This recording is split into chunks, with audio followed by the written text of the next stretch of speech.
Oh my.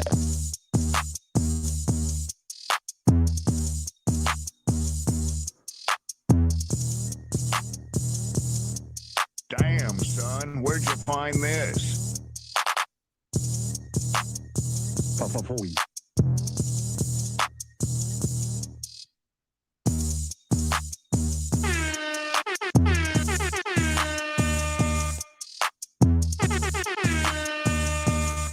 What's up?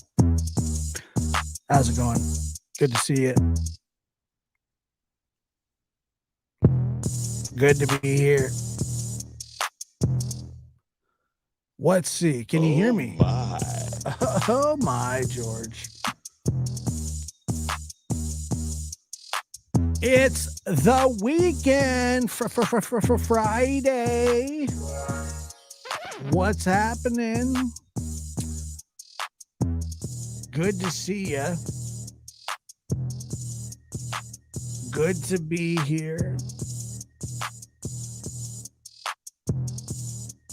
It's true. It really is. It really is the best. It really is the best late night show of all time. And that includes Johnny Carson, Jalen. No, I'm just kidding. I'm kidding. Somebody's going to be like, oh, he really thinks that. He really believes that. Deep down, he really, really believes that. Maybe I do. Maybe I do. Maybe I should.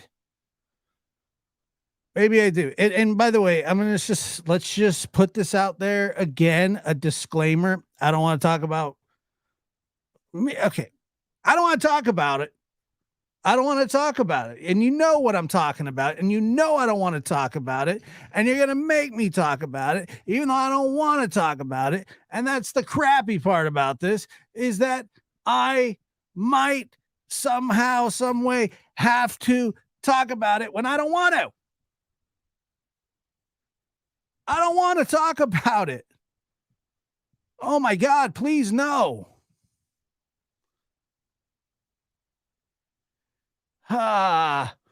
Really? I don't want to talk about it. I don't. It's against it's against my better judgment to I don't want to. I don't want to, but I'm probably gonna have to. And I really don't have. I don't want to talk about Jethro from jail. I don't. I just don't. I don't have it in me. I don't have it in me. And if I get another friggin' email about it, I'm closing up shop and I'm going home forever. Yeah, I don't want to talk about the beard. I don't want to talk about any of it. Don't ask me what happened to my beard. Okay, well, you know what? I'll tell you about that. I'd rather tell you about what happened to my beard than I would want to talk to you about whatever that Frederick Hill or whatever his name is. Because I could tell you what happened to my beard, and it'll make sense. I didn't shave it off because I wanted a fresh new look. I didn't do it. That's not why I did it. I had an issue going on with my face, and it needed to be fixed. It was patchy. I didn't like it. And so, but that's not why. That's not why I did it. I don't want to talk about it. I'm going to talk about it, but I don't want to. Let me just get there. Okay. Let me get there. All right. So for the last, I don't know. Yeah, I shaved it for Pride Month. There you go. There's your answer. Brett Montgomery coming in hot.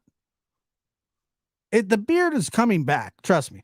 Operation Fat Face isn't in full effect. I mean, it is in full effect, but it's not going to be for that much longer. That's what it's called. Operation Fat Face.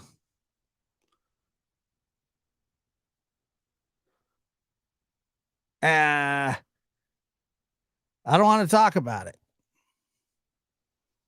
I'm gonna, but I don't want to.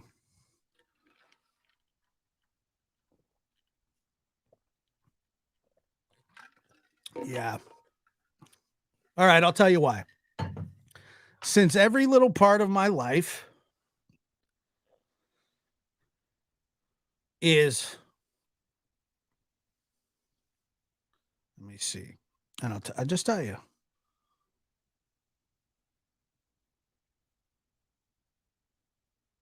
One-eyed Flo says she wants to kiss my fat cheeks. That's not good. Not good at all. I know. I look like a fat little baby.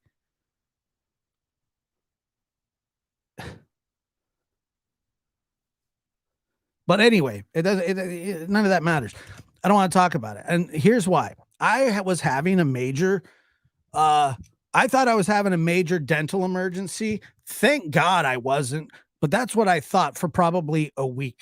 Somehow, some way, I got this little, like, what I would consider an irritated gum, like a little, just, you know what I'm saying? It was nothing.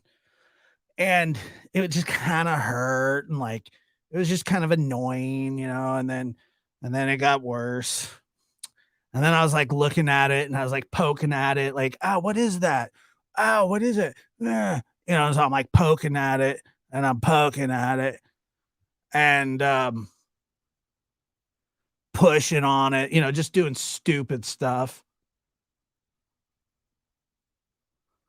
It's not always behind the mic. It's not always behind the mic.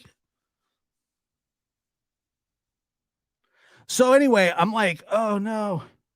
And I'm sitting there going, do I have an abscessed tooth? I was like, I've never had one before.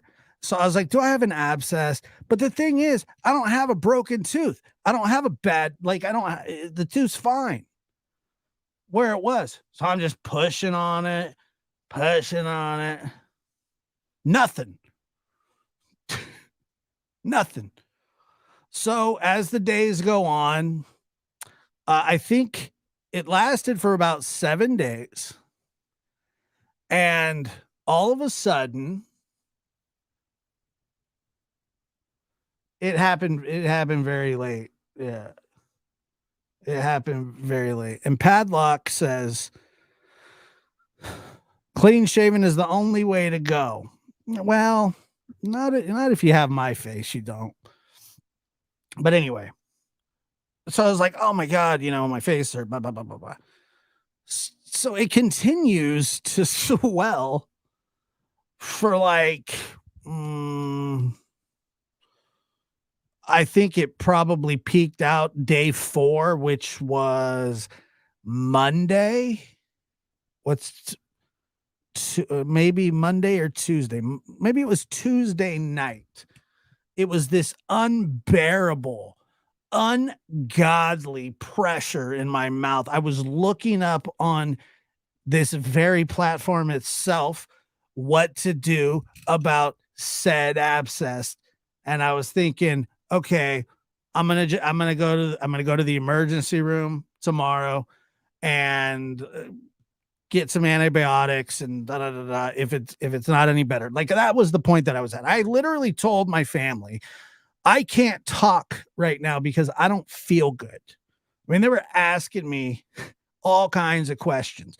Hey, did you do this? Did you pay that? Did you go there? Did you fix this? What time? What time? What time are we going here? Yeah. And I was like, for about 3 days, I had been taking ice and putting it up against my face. Well, I have a beard, and the beard was majorly getting in the way of me icing my fat face. And so in the last act of a desperate man, I shaved my face so the ice could be directly upon the injured area. There you go. Okay. That's it. And I think the only reason that I think it was some minor irritation. And then I started pushing on it every single day. The dumbest thing I've ever done.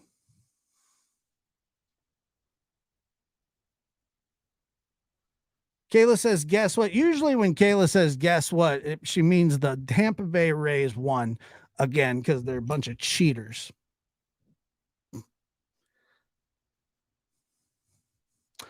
But it wasn't infected. There was no abscess. There was nothing like that. It just hurt. Okay.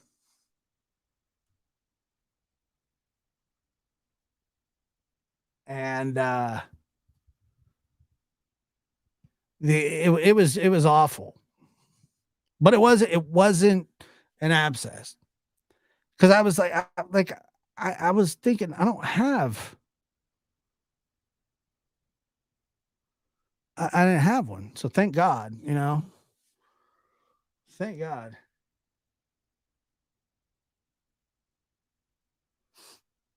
And but you know, that's just the price of doing business of trying to trying to feel better.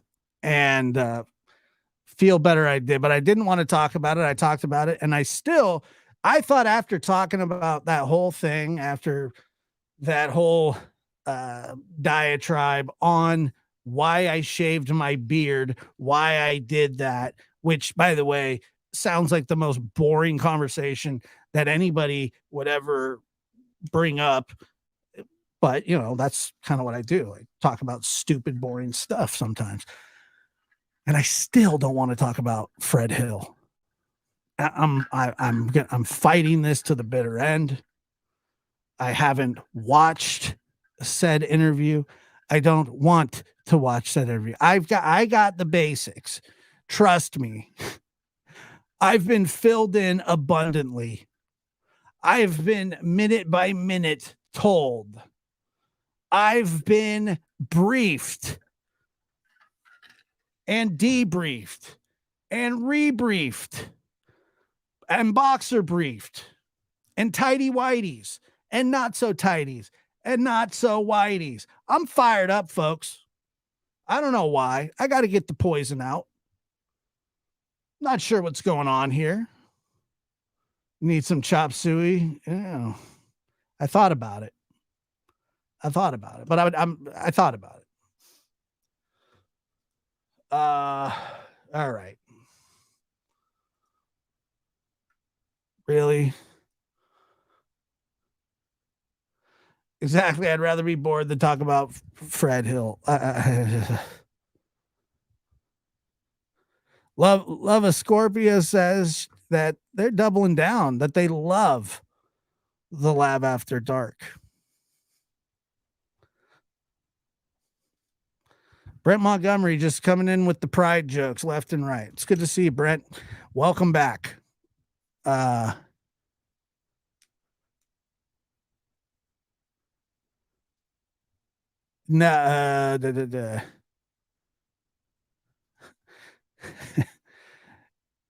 Yes, I think I have. I think I know what you're talking about.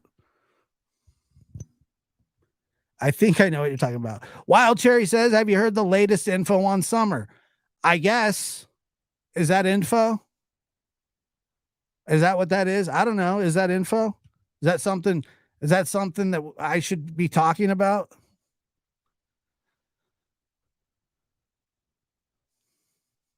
Do you know? Is that something I should be talking about? I don't think so.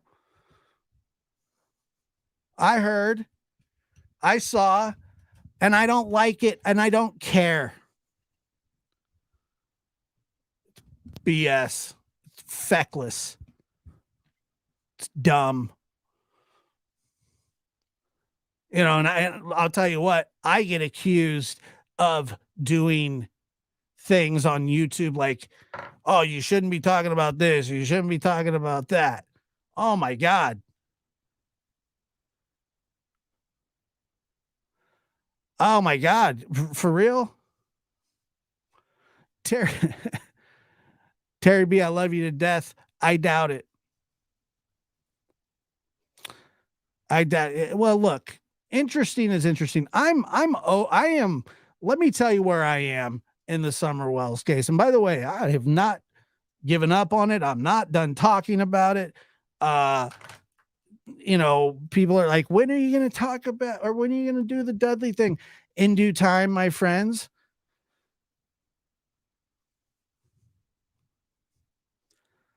In due time. It's coming, but it's look, it's not a jailhouse call. It's nothing. It's just not a jailhouse call. Who doesn't love Josh at the lab? You'd be surprised.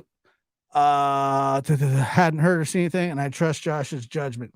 If you want my advice, if you're looking to me,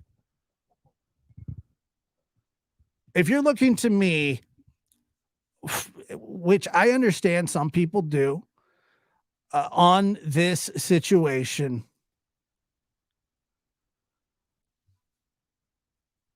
I'll tell you that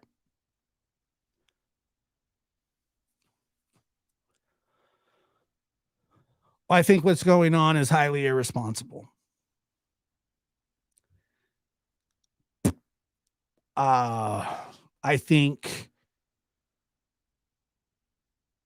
it's a joke.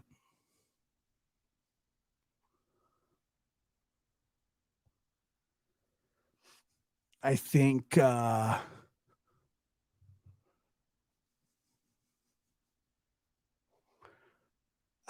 it's frustrating.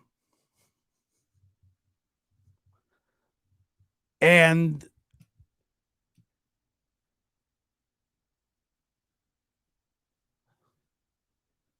I got to tell you, the fact that there were people that were entertaining it sucks.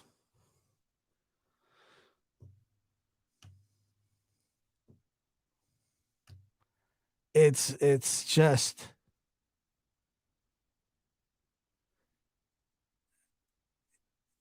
not, I mean, it's just, fool me once, shame on me, or fool me once, shame on you. I don't know. It's irresponsible to me.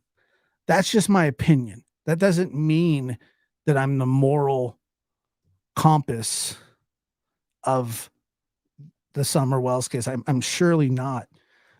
But if you follow it, and rest assured, folks, if there's anything of substance, I'll bring it to you. Anything. If you want to have a logical discussion, we can do that. If you want to call in sometime and talk about it, we can do that. But other than that, I suggest to not entertain that kind of rhetoric. That's just how I feel about it. Nothing against the people or the person that's doing it. It's just not something that I'm just not. I can't entertain it because I find it ridiculous. And I don't want to talk about it. That's a straight up fact. I get and I'll tell you this right now. I can't tell you the amount of stuff that gets sent to me. And by the way, I appreciate it all. Some seems credible, some not so much, but we get brought it all the time. All of us, constantly. And if I reported on every single piece of information that was brought to me, it would be a mess, even worse than it is.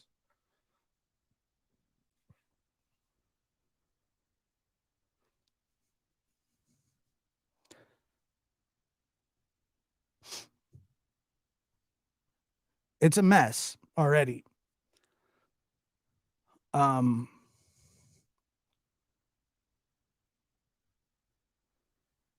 Yeah, how funny is it?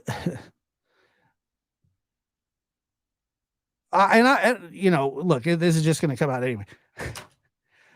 So Dudley and I have talked, and do I think that Dudley has anything direct, any kind of direct knowledge of what happened to Summer? I do not. It's not some earth-shattering conversation. But there are some interesting things because leading up to what happened, Dudley was with Dawn, spent quite a bit of time with them. They actually got really close. Dudley's a wanted man, and he's been a wanted man for some time.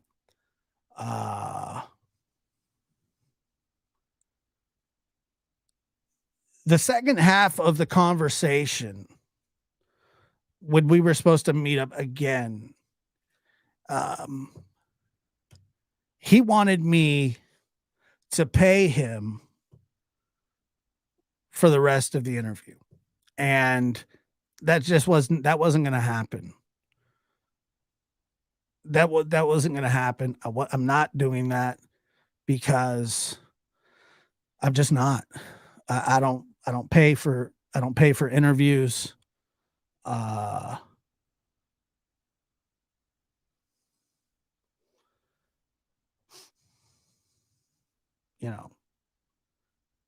just don't. I don't pay for interviews, and certainly not with people who are wanted. but anyway, so let me see. I don't believe it's earth-shattering. Dudley has nothing to do with Summer's case. Single Mama 4, I said it wasn't earth-shattering. It absolutely is not earth-shattering. Now, here's the thing. He wanted me to pay him an astronomical amount of money for an hour conversation. That, like I said, that wasn't going to happen, and it didn't happen, and it won't happen. Now I have a conversation, but I'll tell you this, I could have hyped that whole thing up. I could have been like, I got an exclusive with Dudley, not told anybody that I could have paid him, and I could have made the money back on the show just from ad revenue alone, just from advertising alone. And it probably at some point would have been profitable. But I'm not going to do it. I'm just not going to do that. I'd rather not do the show at all. I'd rather just not do it at all. And that's where it was left.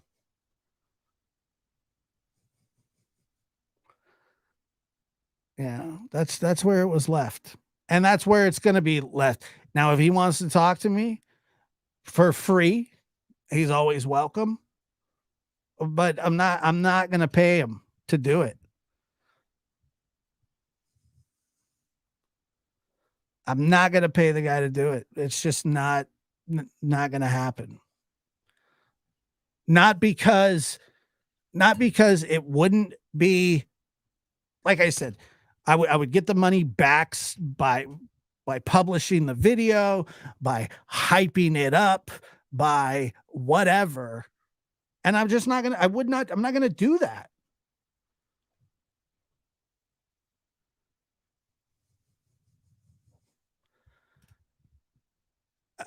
So, it's just an insane thing. And I don't know if that's what happened. I don't know. But if anybody's taking care of any of these people on the side, to get sound bites or get them to say stuff. And I don't know that to be the case. But if that's what's happening, shame on you.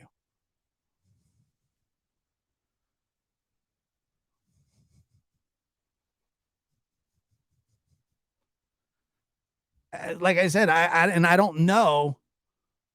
I don't know if that's the case or not. I really don't. But I know that Dudley wanted me to pay him for an interview, and I'm not going to do it. I'm not going to put money on his books when he goes to jail. I told him he should turn himself in. I'm not going to do it. I didn't even, it wasn't even an option. It was so far beyond even fathoming doing it. Just, and mostly because, first of all, I've never paid anybody for an interview ever. And I'm not about to start with a wanted man. Now, do I think he has anything to do with Summer's case? I don't. But he did have some interesting things to say, and a few things that he did say that, I just kind of disregard, because if I was to put that out there, which, by the way, I didn't believe it when he told me it. And when he told me something, I felt that he was completely confused. So I wasn't going to bring that up. And so that's what I did. I just never brought it up because I thought, like, I could repeat it and it would just set off this like firestorm. Trust me. But I didn't believe it. And by the way, it wasn't unbelievable what he was saying to me. But I just knew that there was some sort of mistake or something, if that makes any sense. I just knew it. I knew it for a fact.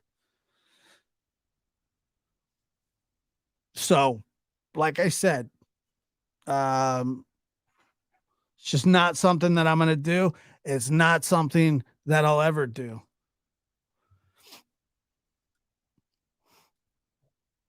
Make it make sense. You've been a member, haven't you?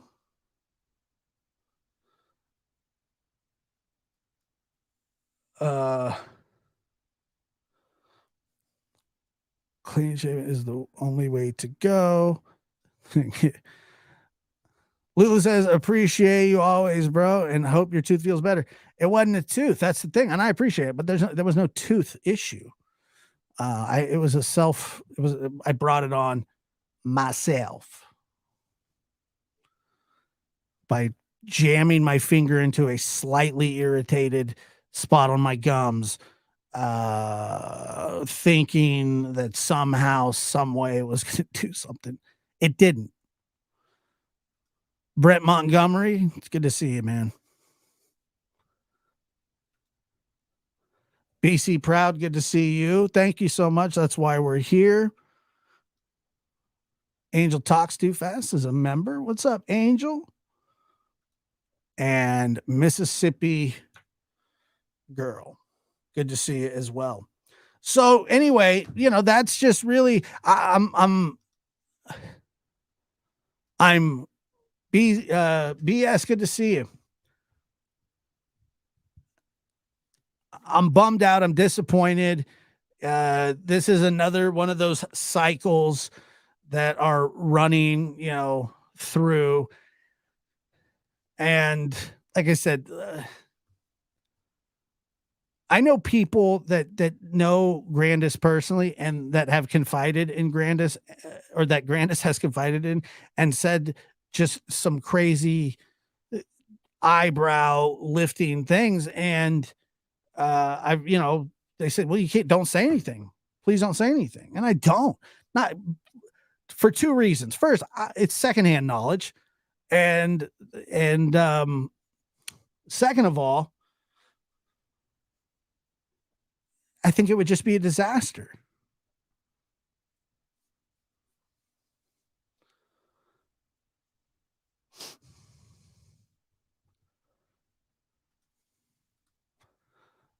Blue Bonnet is anti-Dudley, but pro Fred Hill.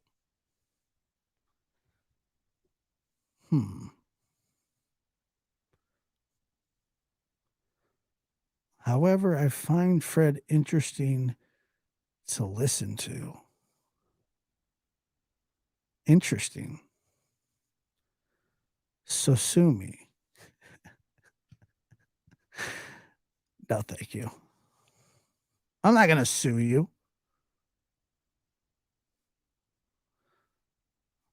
I don't think.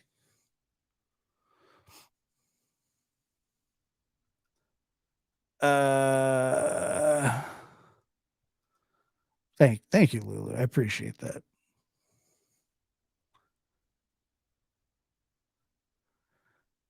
I don't know. I've never listened to Fred Hill.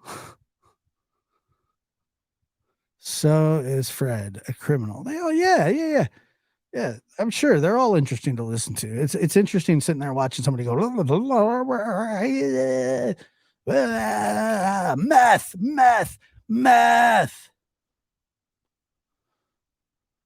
meth. That's the conversation. It always ends up back at meth. Yeah, he's like a jailhouse snitcheroo, whatever. Here's what it is. I'll tell you what it is. The guy's broke. He's in jail. He's being indicted. He's going to the big house. He's soap on a rope in less than 6 months. His wife or girlfriend's in trouble, and he's looking for sympathy. He's looking for the one person that'll talk to him, and he found her. And unfortunately, people show up to listen to Fred because him and Dawn were meth buddies.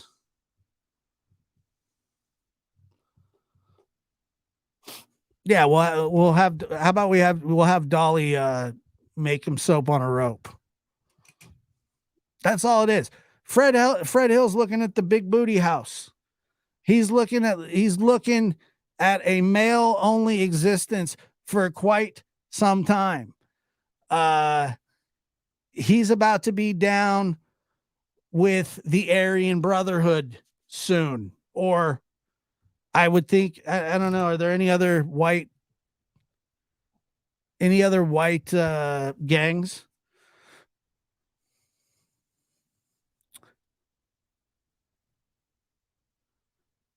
So that's where he's at.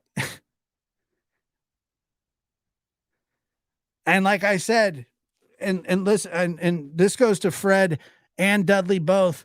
Guys, when you're in the shower, try and get the liquid soap, because it's a big problem. I've just heard stories. I don't know if they're true. I've just heard them. And I've just heard them.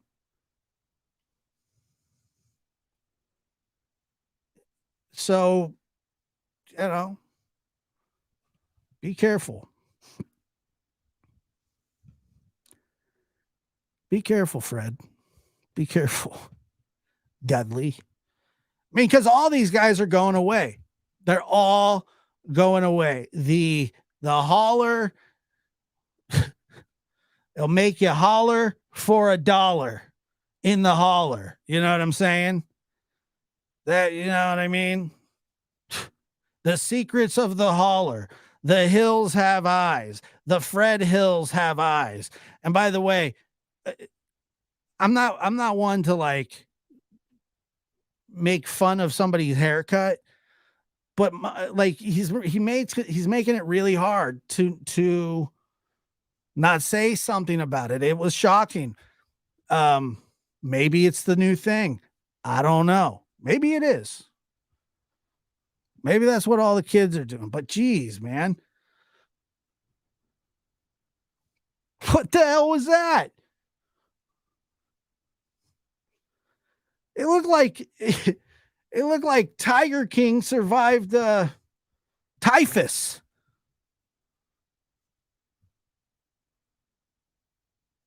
You know what I mean? Holy crap.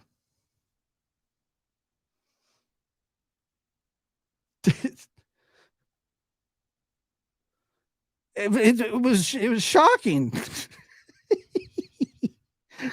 I didn't know what I was like. What the hell is this? Somebody said, literally, this was my reaction. Right? Somebody sends me a picture. I pick up my phone. I go, oh, shit. That's what I did. That verbatim. Oh shit. You know, that's what happened. I was shocked. Ah! I don't know. I mean, come on. It was a bit much. I've never seen a bull mullet combo. Exactly, Janet. I've never seen, and that is straight up business in the front, party in the back. And a major party in the front, and we're talking military business in the front. I've had terrible haircuts before. You know. Now tell us how it affected you. It didn't affect me in any way, Padlock, you smart ass. It didn't affect me at all. It just made me jump. That's all it did. I went, I just told you how it affected me. I slept fine, and I'll sleep fine again tomorrow and tonight. Tomorrow. What am I, Fred Hill? I just try to sleep every night.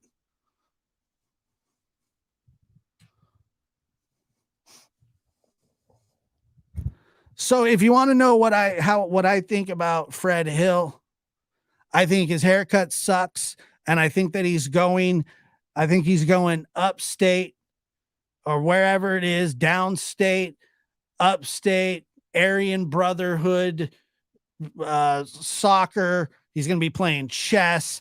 No, not him. He'll be playing checkers. King me, Victor. You know, hey, want to go shoot some hoops on the yard type crap. That's what I think about it.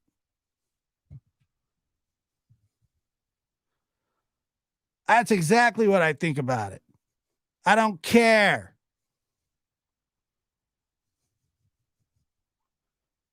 I don't care.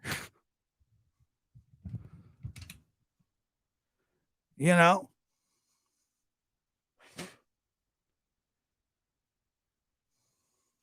Down the river.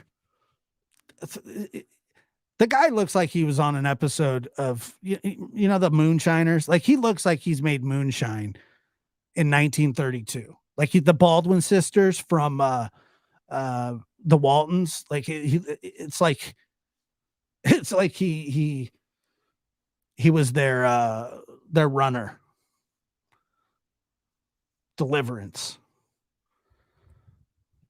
Deliver. I think that Fred Hill is a non-factor in the Summer Wells case, other than he lived close to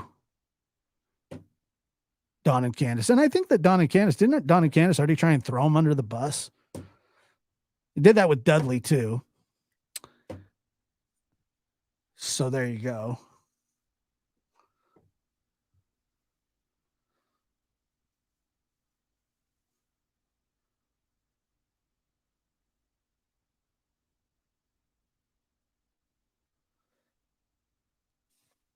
Say no to drugs. Fact. Drugs are bad.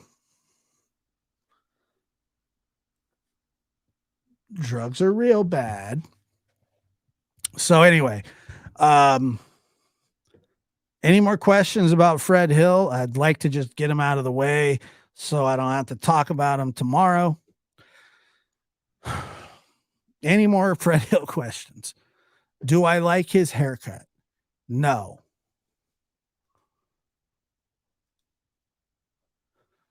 Where the wind blows. Thank you so much for this super sticker. And I would wonder, is it? I don't even know if it's legal to stream those kinds of calls. I have no idea.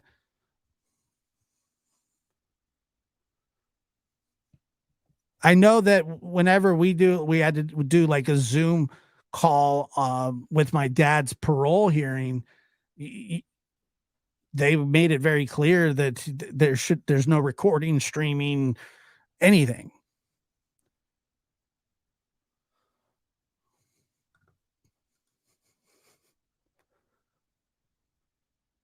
Yeah, that's good. Good. Awesome. It's not legal?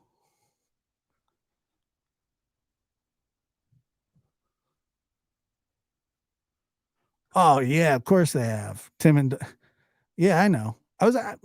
I never reviewed their last podcast where they quote unquote took questions. And like my face hurt way too much to do it. But I could probably at some point go over it. The haircut reminded me of Jim Carrey in Dumb and Dumber. Yeah, that's true.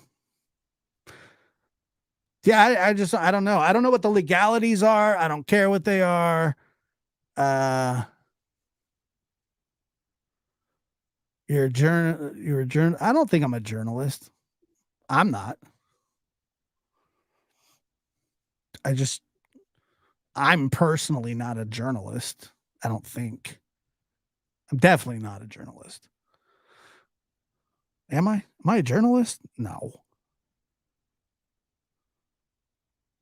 I don't think so. Yeah, I would think that. I mean, I would think that I don't think it is illegal. I think it is legal because they play people's stuff like on the news. They play people's stuff on the news, and so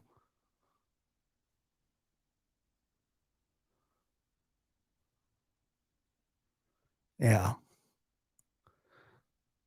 But rest assured that Fred friggin' Hill didn't just drop a new suspect because there's not even an old suspect. Plus, the guy's dead. BK was arrested. Oh, man. Everybody's dropping like flies. I figured that was probably going to happen at some point. Yeah, BK and I went at it for a really long time when I first got on YouTube. And then we just kind of decided to leave each other alone or whatever at some point. And then I think that he probably was upset with me about something that had to do with the Monica Sherrod situation. I wasn't even around for any of that, nor did I just didn't care. But anyway, it is what it is.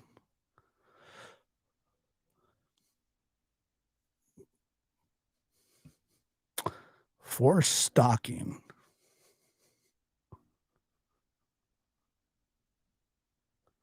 Yeah, I don't know. I don't know. Like I said, and this is truly how I feel. I wish everybody I wish everybody, health and happiness. And I hope that everybody's able to right their wrongs and make amends with whoever it is that they need to, or I'm all for it. trying to get better. I'm all for that. I got no problem with that.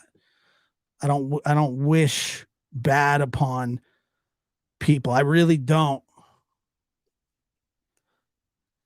Typically the universe finds you, you know.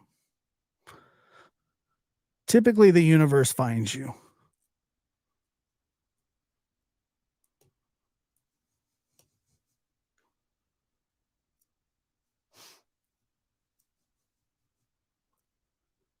And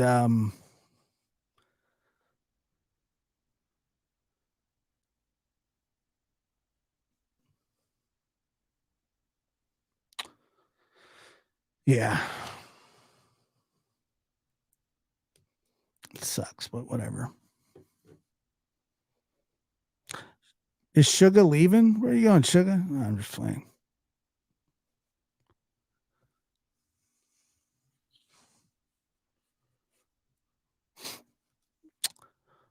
What are you making? What are you making amends about? I'm not making amends about anything at the moment. I'm just saying that I hope that everybody is able to at least try to right their wrongs or make amends with people that they're fighting with, that they care for, that they love, their family, their friends, the falling outs. You know, if it could be repaired, it should be. That's it. And if we can live a little better tomorrow, better than we have today, whoever that is, I don't care. That could be for anybody, and I'm good with it. I do not want people to suffer. I do not want people to have terrible things happen to them, because here's the thing, you don't have to wish that on anybody, because I'm telling you right now, it's going to happen. It doesn't matter who you are.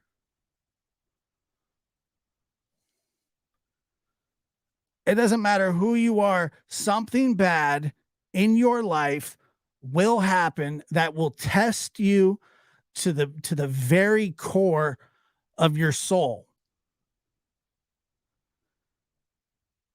And the best advice that I ever got is prepare for that. So when it happens, you can be prepared to handle it, to deal with it, because it's coming. We're all going to lose somebody. We're all going to have a really tough day.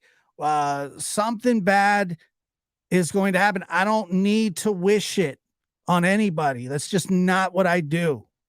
I've never done that, and I never will.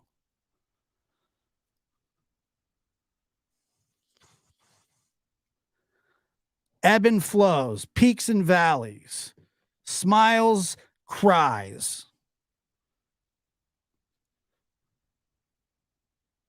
We're all aware. And sometimes I have more bad days than good days, but I'll tell you what, lately I've really been enjoying the hell out of the good days, because the bad days take care of themselves.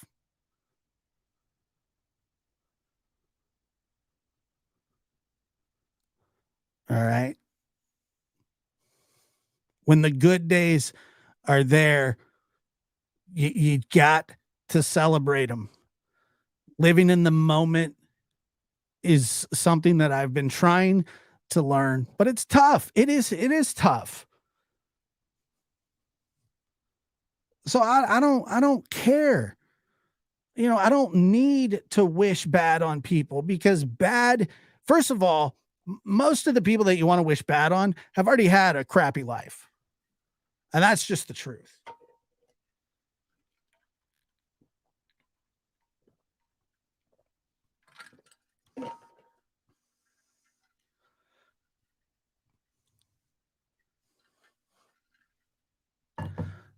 No matter how charmed your life is, no matter how perfect you think your life is, that all comes to an end at some point.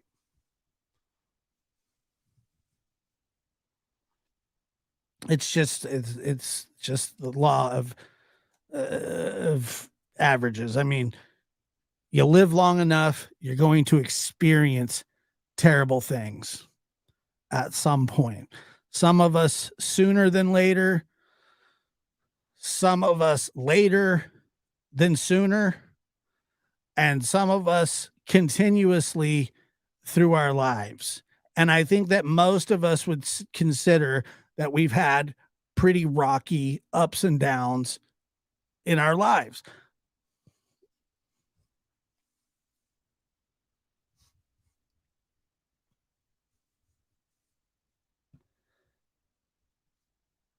Like that, I try and tell people this all the time, and I don't think that it really registers. But like the negativity that I receive, or that I have received, or that I will receive, or not saying that it's not, it can't be, it could be hurtful, it could be whatever, you can feel however you want about it. None of it, none of it compares to the depths of where I've been. Not even close. It's not even a comparison. It's almost laughable at sometimes. Like it really can be laughable. You're just like, they really think that they're, people go, "Can you believe this person said that about you?" And I go, "This person said that about you." I'm just whatever.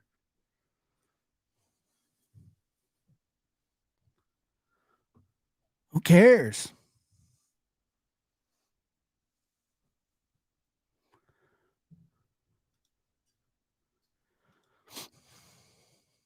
Mississippi Girl says, "Life is too short, and I try hard to appreciate it every day." That is true. Life is short, but it's also long. In the grand scheme of the universe,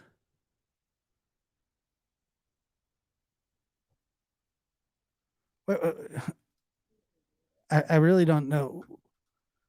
You hollered at me severely. I don't think that I don't know what you're talking about. I really don't know what you're talking about. Hollered at you severely? When did I do that? I'm moving on because I got something. I'm doing something here. I don't believe I yelled at you severely. I don't know what you're talking about. But if I did, I'm sorry and thank you for forgiving me. Good. Are we good? Is everything good? Life's short, but life is long.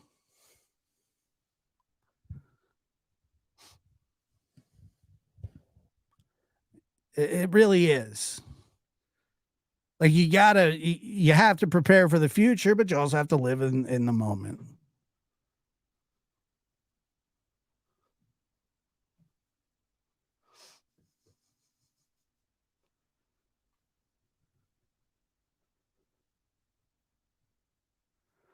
Yeah, it's still in leather. I mean, you're completely right. Of course, it is hard. Life's hard. Sucks.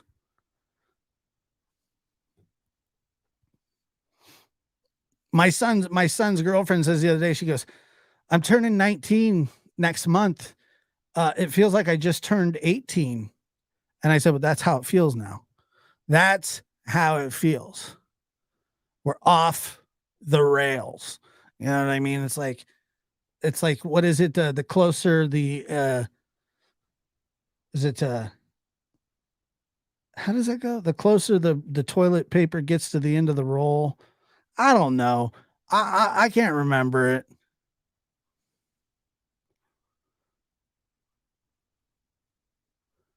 I can't remember it.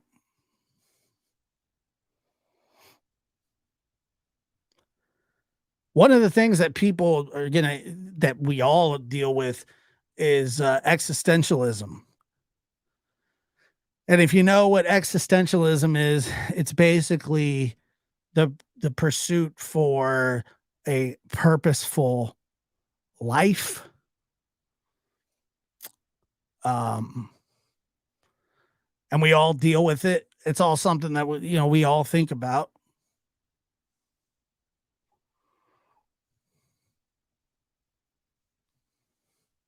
Something that we all think about. And I don't really know exactly what the purpose of life is. Faster, the closer you get to the bottom of the bag, the faster the bud goes. Yeah, I think so. Probably, you're probably right there.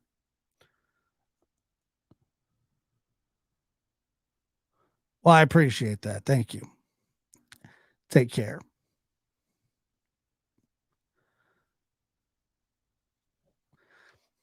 I don't know. I don't know what the purpose is, but I just know I know that having a family gives you purpose. I know that caring about people gives you a purpose. I know that loving people gives you a purpose. I know I just taking care of others gives you a purpose. All of that is extremely true. And, we should all be happy about that. That, you know, our loved one, isn't that the whole reason that people want to stay around is they don't want to leave their loved ones. The thought of leaving their loved ones is terrifying, but you can't live like that. You can't, even if you want to, even if you, even not even if you want to, even if you are living like that, like it's a miserable way to live. And, that's why I always feel bad for bitter people. Like when people are just constantly bitter, you're like going, dude, they're going to be bitter till the very end. And living a bitter, crotchety lifestyle must just suck. There's no way that those people enjoy it. They go home and they're like, man, I had a great day being a social terrorist, just pissing people off in the food court, giving some kid hell at Petco because I didn't like the way that he packed my dog food into my car, or whatever it is. There's no way that kind of living is enjoyable. And that's what, yeah, social terrorist. Trev Type says, finding a purpose to follow in life fulfills guides a lot of how we act and go about our daily lives. I want to grow the kingdom of God and hold more laughs for people than frowns. And God bless you. And that's exactly what you're going to do. Minus the rapture. I don't want to talk about it. I don't want to talk about the rapture. I didn't want to talk about Fred Hill. I didn't want to talk about my beard. And I don't want to talk about the rapture. And I'm not going to talk about the rapture.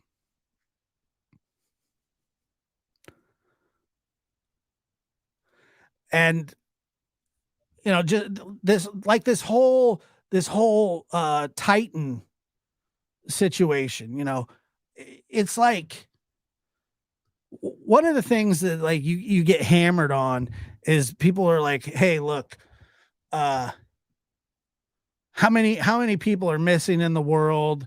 Why do we care about this? I don't know why we care about it. I don't know why these kinds of things fascinate us. I know that there was a ship of migrants, but I don't know anything about that situation other than, there's a civil war going on in a country that I know very little about, yet I wish them all the best. If that makes any sense. I'm just saying.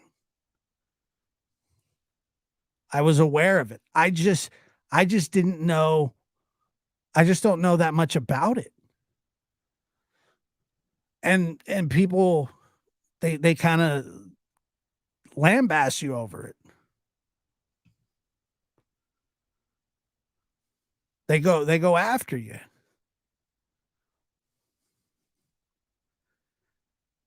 Like they want to tell you what you can and can't talk about. Why is it that we are fascinated by the Titan story? Well,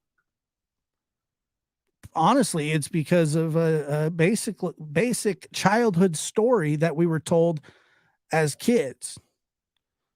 And then these major motion pictures, Night to Remember, Titanic, all kinds of documentaries and so on. And there you kind of romanticize about, like, you would go, wow, that would be really cool to see one day. And would it be cool to see the Titanic? Yeah, it would be. But it's one of those things, and I used to say this wrong. I used to say the lemon's worth the squeeze, but I believe is the fruit worth the squeeze. I still think it's the lemon, but it's the fruit. I don't know. I'm not sure which one it is. The lemon worth the squeeze or not. I don't know. I'm not sure.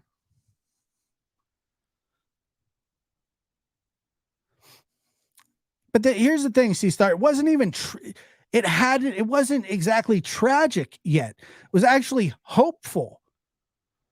There was some hope. Honestly, we're all waiting for a miracle. That's what we were waiting for. And I understand. But it wasn't like you go into this going, "Oh yeah, look at this tragedy." That's not it. There was hope.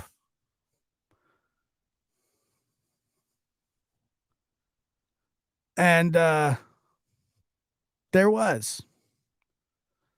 There's not now. Certainly not now.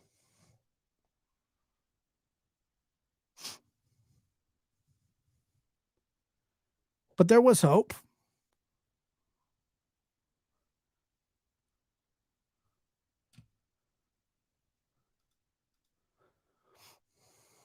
I'm going to write my son's story because he mattered. He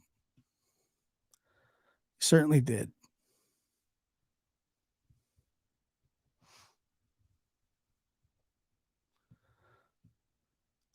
Brooks, if you didn't, you gotta understand. You weren't telling me anything that I didn't already suspect. You didn't tell me anything. I'm not, but you know what? It's the same way that the Navy, when they heard an explosion just a couple hours after they left, they assumed that it was that it was that it was the submersible, but they didn't know for 100% sure. So for us to just go, hey, yeah, they're dead. Did I assume that they were? I figured they probably were. I was very convinced at one point. Very early on, as soon as I heard that they had lost contact. But here's the thing. There was hope. There was a glimmer. It was false hope, but we didn't know that. Hoping somehow it turned around, some way, somehow it turned. And it didn't. But you know, I'm not dense. I was pretty sure of what had happened. But I was hopeful. You didn't tell me the truth. You told me your opinion. You didn't know either. You assumed the same way that I did. Girth, I'm gonna kick you in the balls. Good night, Joshua. Everyone, peace and blessings to everyone. Karen Baz says we all knew the worst, but we hoped for a little. Yeah, it was. Remember, like the kids. What about the Chilean miners, and what about the kids in the cave and all that kind of stuff? You guys remember that?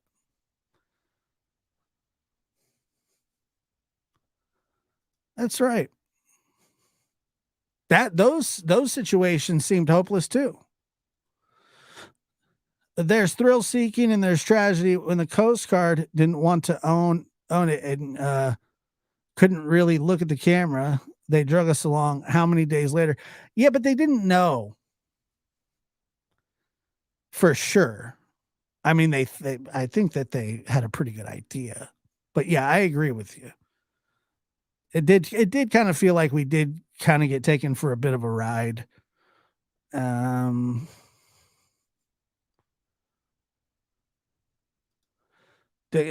kids in the jungle from the plane crash, the Hudson. Remember when the plane, all that stuff. Like, there's always hope. But sometimes that gets us in trouble too.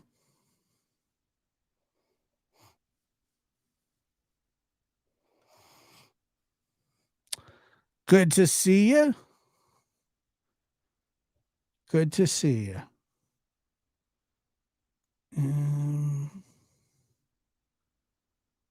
Let me play.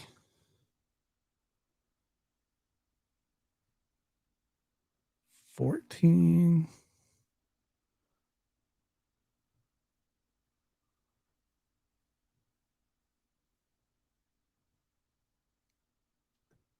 What is it? Let me see. Okay. Good Lord.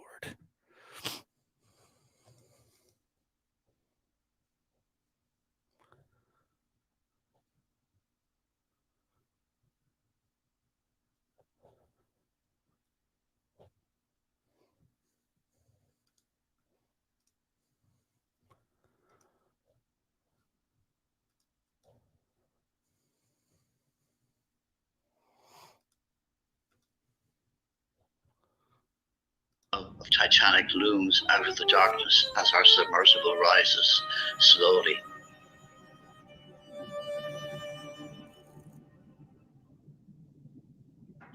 What looks like a large elephant trunk is in fact stalactite-like structures called rusticles. These are formed when iron-eating bacteria attach to steel and sunken ships.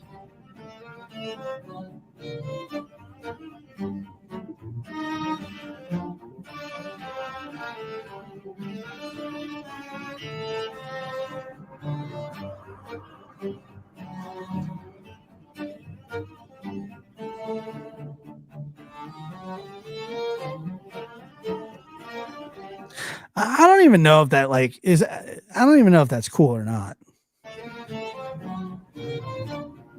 Those ones are coming out of the center hose pipe, where the center anchor chain would have come through. I hate this music. I really can't. I can't do the music. I can't. I got to find something else.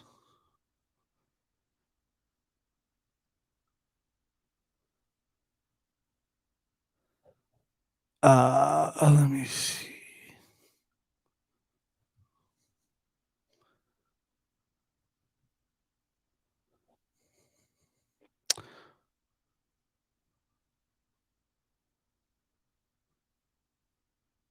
Where is?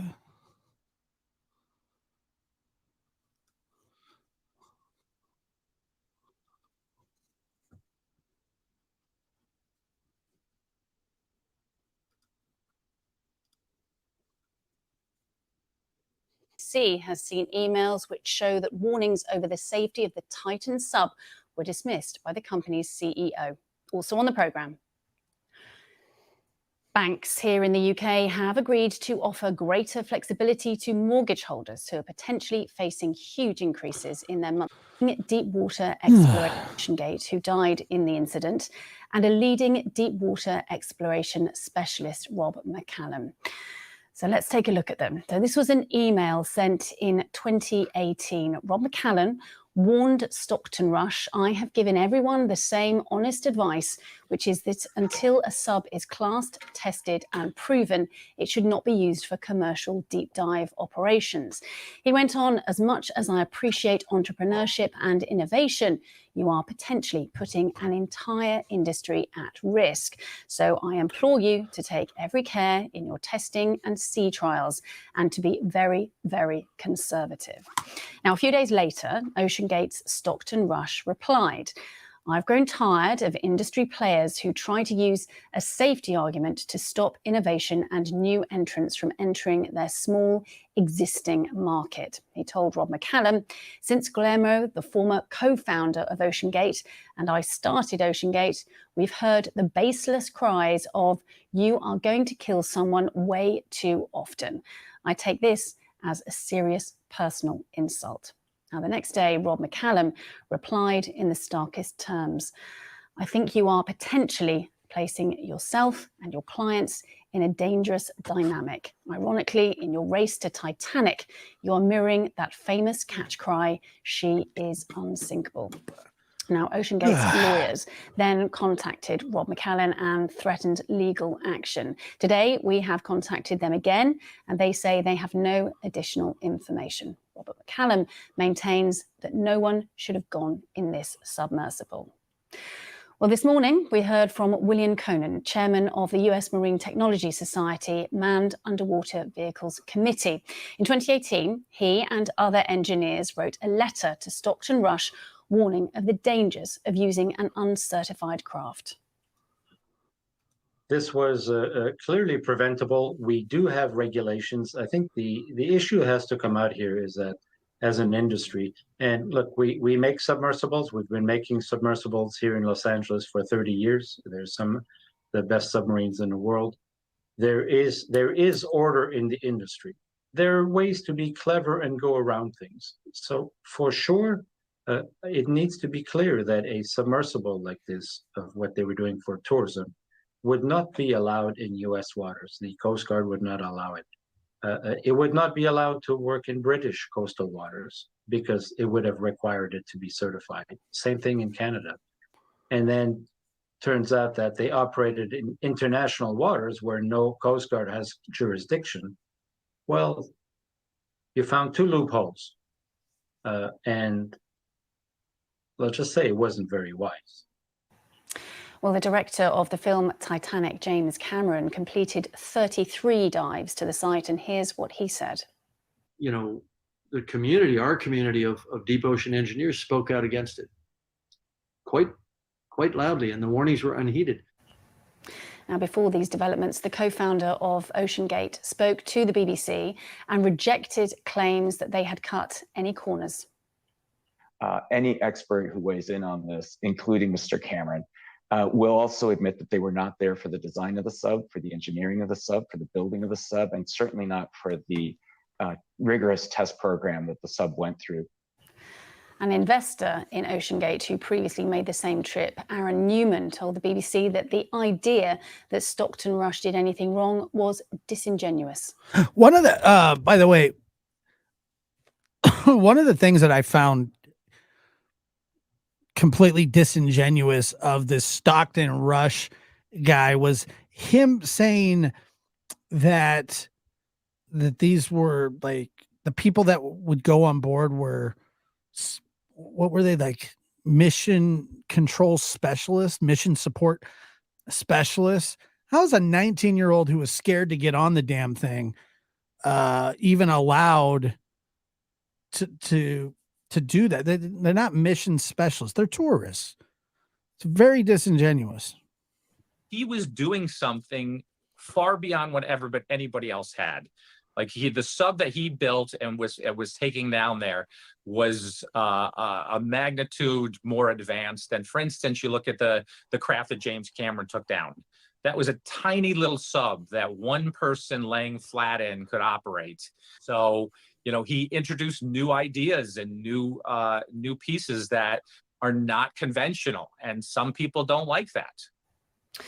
Well, with more on the latest from Boston, I'm joined now by our correspondent, Carl Nasman. And Carl, just really tell us the latest from where you are. What's happening now? Well, the biggest point of reference right now is these concerns about safety and this big conversation that's beginning to emerge. And I think it's interesting to look at a couple of points there. one of them is these concerns that are coming out now. So very experienced deep sea explorers like James Cameron, who basically looked at the facts on the table and said, you know, he had some concerns about the design, he had some concerns about the material used.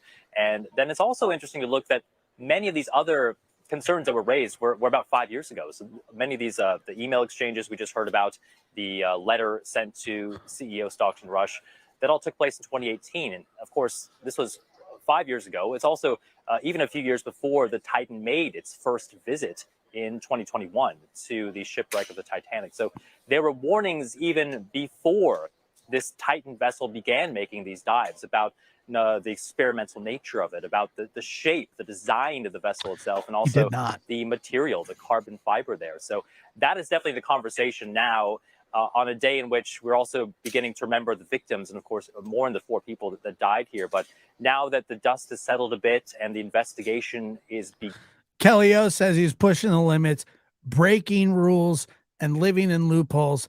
I'd never feel safe living that way. And it's okay if he didn't feel safe living that way, but why put other people in danger? He knew how dangerous it was. And by the way, everybody's saying things like, oh, well, they probably didn't even know it happened, or and that's true. When at the moment that it happened, they wouldn't know. But I think that thing was probably making some crazy noise right before. And I don't know if they would, I don't know. You would think that you would be able to hear the cracking, the pressure mounting on the submersible. Beginning just about 900 miles from here in Boston, these questions about safety, questions now, but also questions from 5 years ago. You're absolutely right there to mention the fact that that we are mourning the loss of 5 people in terms of sort of the salvage situation, in terms of trying to give their families any sort of solace after all this. You know, what's able to happen? What are they able to do? Because obviously the remains of the sub and these people are in a very, very inhospitable environment. Yeah, that's the words that were used yesterday by the U.S. Coast Guard, that the ocean and the deep ocean is just so inhospitable.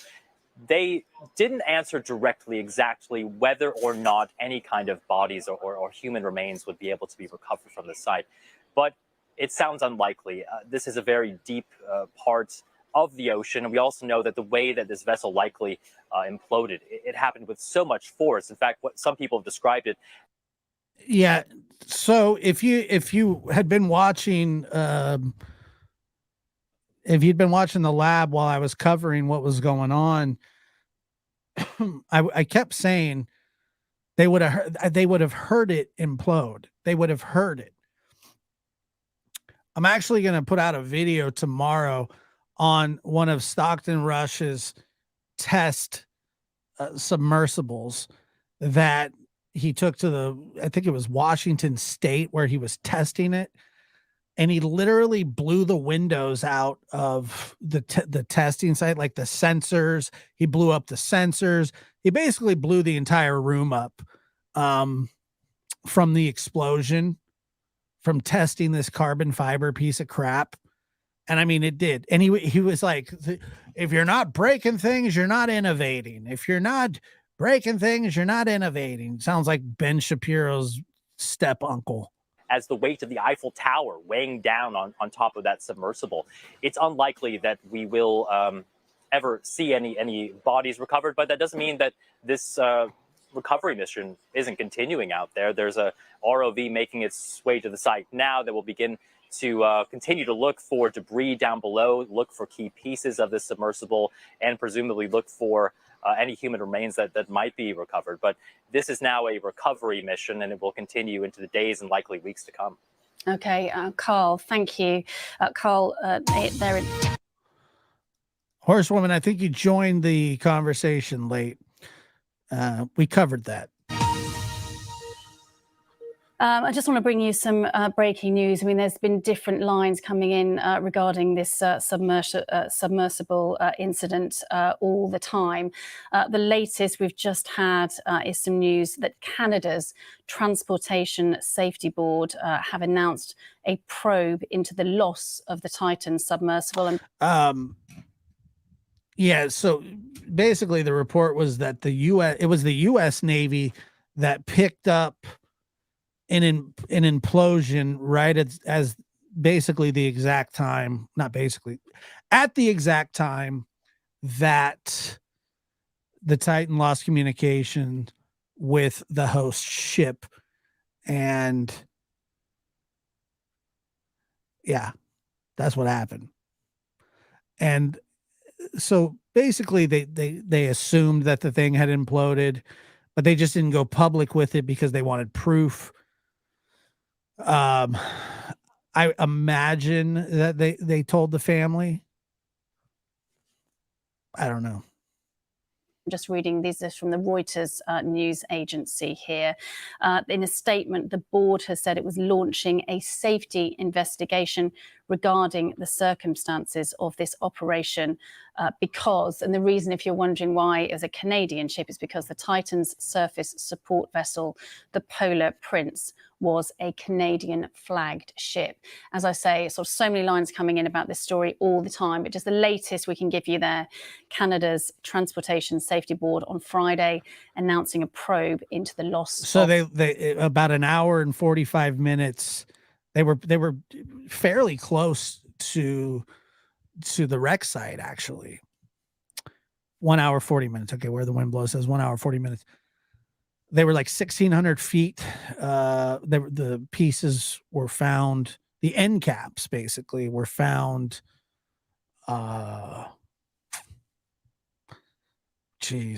Yeah, 1,600 feet from the Titanic. Of the Titan submersible, and it's launching a safety investigation. Clearly, lots of the questions at the moment are to do with the safety both beforehand and obviously during the mission.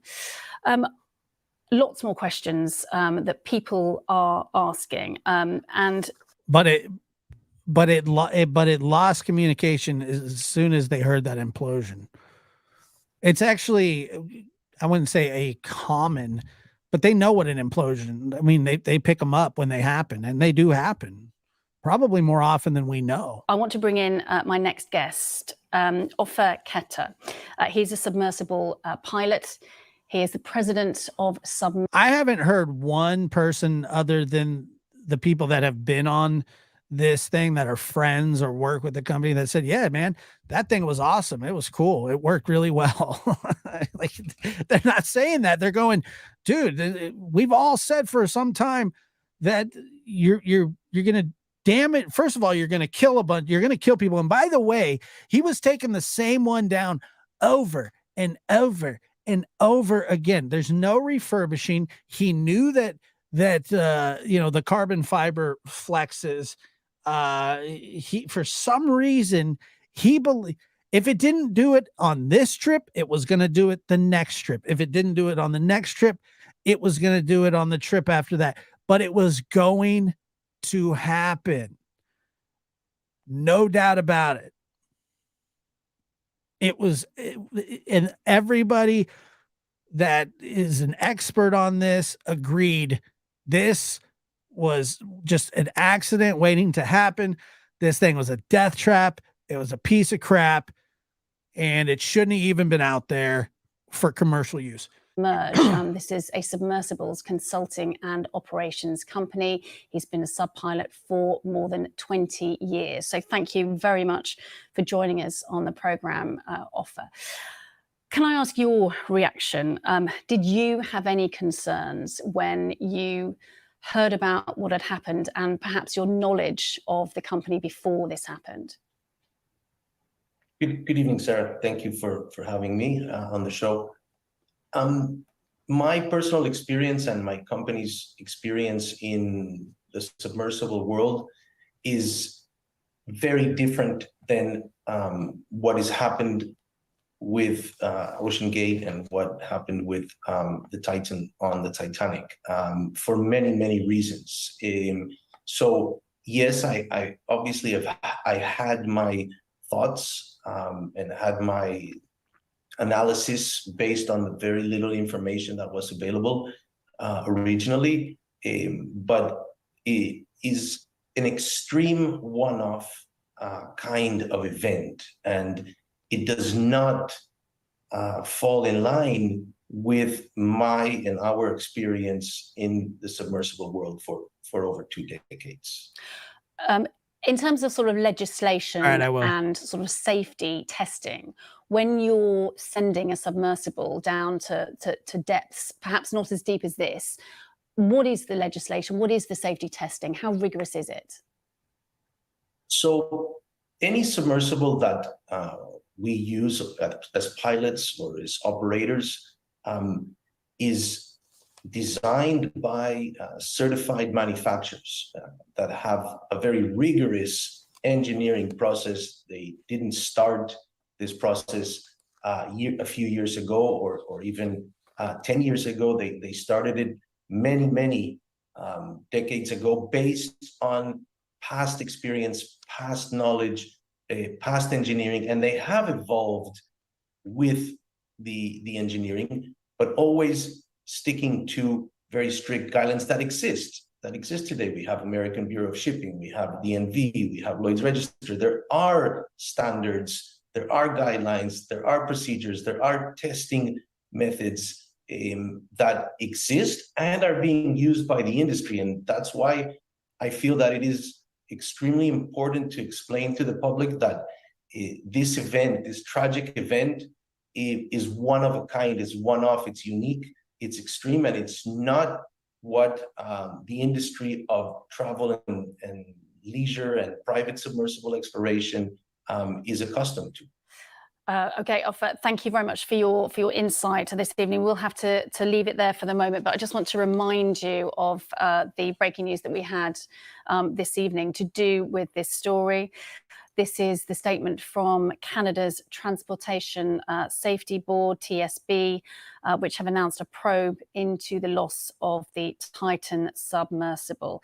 So they released a statement. It said the board was launching this safety investigation regarding the circumstances of the operation because the Titan surface support vessel, that's the Polar Prince, was a Canadian flagged ship.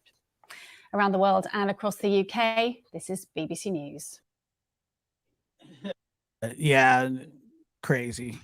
It's all extremely crazy. It's sad. It's anyway. Let me see here. And 14. What are we at? Hour 30 here. All right. I'll catch you guys later. I appreciate you being here. I'll catch you tomorrow. And have a great rest of your evening, early morning.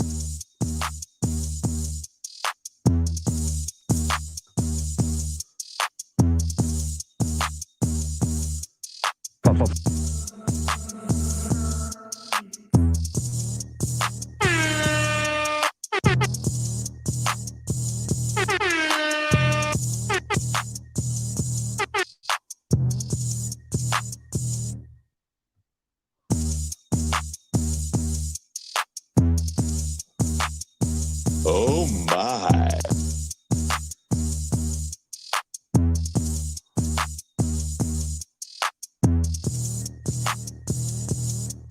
Damn, son, where'd you find this?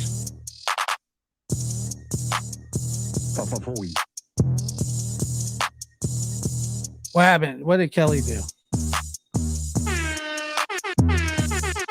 Did Kelly donate? Yeah, she did. Very kind. Kelly O gifted 10 Lab After Dark memberships. Thank you. Always appreciate you.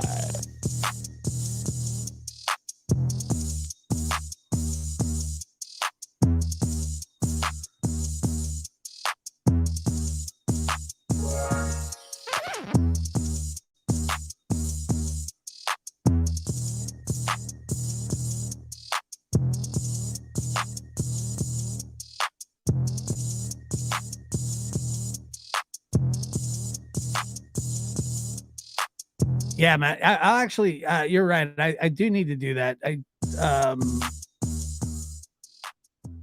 You're right. Where's Linda? Can we get Linda on that? Just kidding. Girth has just been hitting it with the yeets. I don't know what that means. What does yeet mean?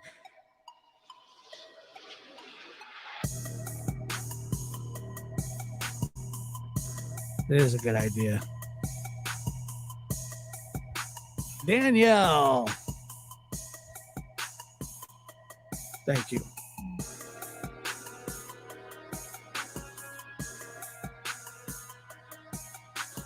Anytime. You guys have a good night.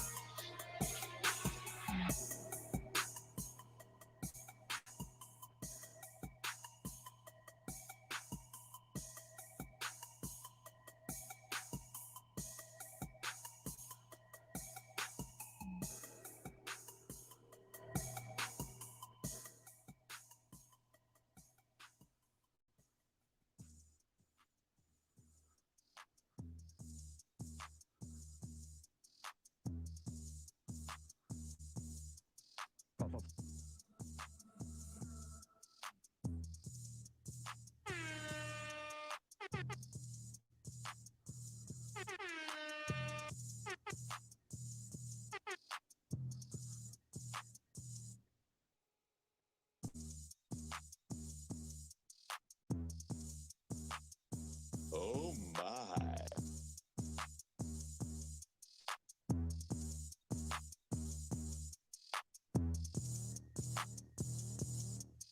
Damn, son, where'd you find this?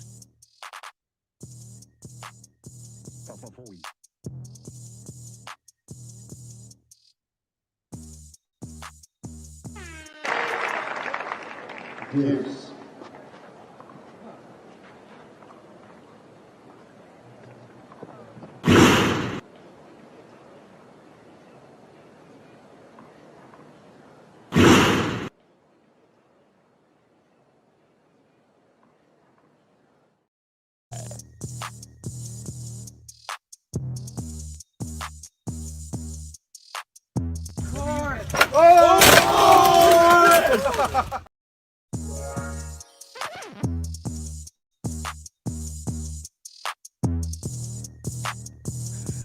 Candace, I love you. I'll see you in a few days. I love you, and I can't wait to do some AA meetings with you.